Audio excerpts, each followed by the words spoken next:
The Ayatollah is gone. Nicolas Maduro is in jail. But now Cuba, look, I think people struggle with how this is America first when gas is $4.55 a gallon right now. It is, and you're absolutely right. But at the end of the day, Cuba has always been a national security threat. And as you said earlier, we've been negotiating with Cuba since before I was born. I'm 53 years old. So the negotiations have gone nowhere. Cuba's leader is at the end of his lifespan. The Cuban people clearly, unlike maybe the Iranian people, the Cuban people clearly want a regime change in Cuba. It's just, minutes away from Miami and Florida in the United States. So it's a strategic problem for the United States. But do you really think they're a threat, Mr. Chairman?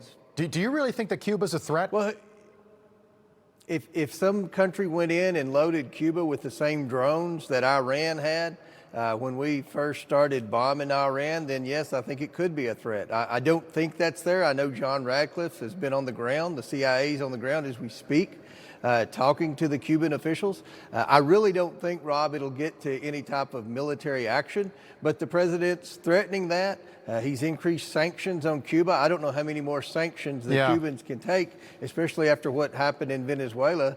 The Cuban-American population clearly supports what the president's doing in Cuba. Thus far, it hasn't cost any tax dollars other than to send a few diplomats to Cuba. But at the end of the day, I think that we've got to be on guard because of the new types of warfare that's out there with these new drones and this new technology. I get it, We're seeing it play out in Iran. I understand that. Axios had a report this week that the U.S. is concerned, I'm sure you saw this, about a possible Cuba drone strike on Florida. And I'll be honest, Mr. Chairman, I know that you've got the security clearance to know more about this, but to me, this just sounds like we're trying to make the case to attack Cuba. I don't buy it. It sounds like a false flag operation. Would you support military action in Cuba if it came to that? And I guess more importantly, do you buy this report in Axios?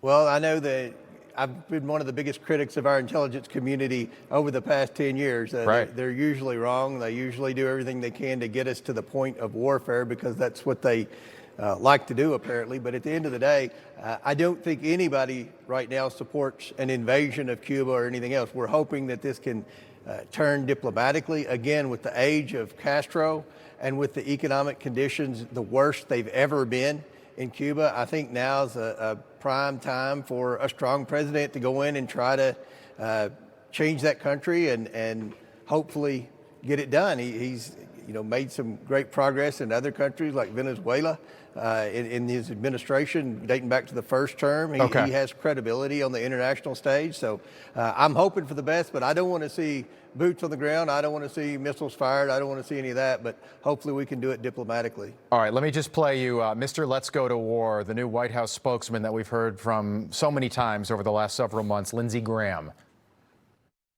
You just wait for Cuba.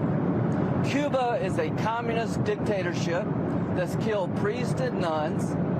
They've preyed on their own people. Their days are numbered. I do not know why the White House is taking advice from that man. I don't know if you have any insight into that. Let me ask you about what happened in Kentucky last night. Thomas Massie, your colleague in the Congress, he lost to a Trump-endorsed candidate. Did that surprise you? Did you see that coming?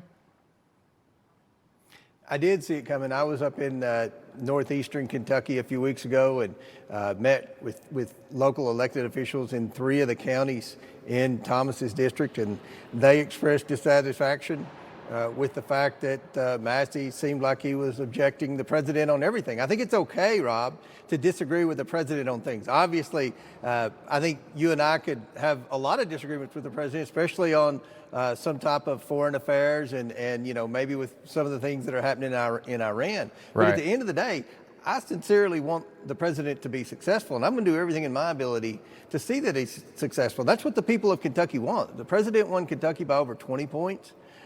They want a president that is tough on the border, that restores our credibility on the international stage, and that's trying to reduce taxes. And in every instance, Thomas had voted against it. He had an opportunity to support the president. And again, we all have disagreements with the president, but I think the people in the 4th Congressional District saw that in their minds, their congressman wasn't working with the president and was trying to do things to undermine him. That was Thomas's brand. To vote he didn't no, vote and for the big beautiful bill, served which him stunned well. me. Yeah, the He big did not beautiful vote. bill. He That's didn't Donald vote. Trump's marquee legislation.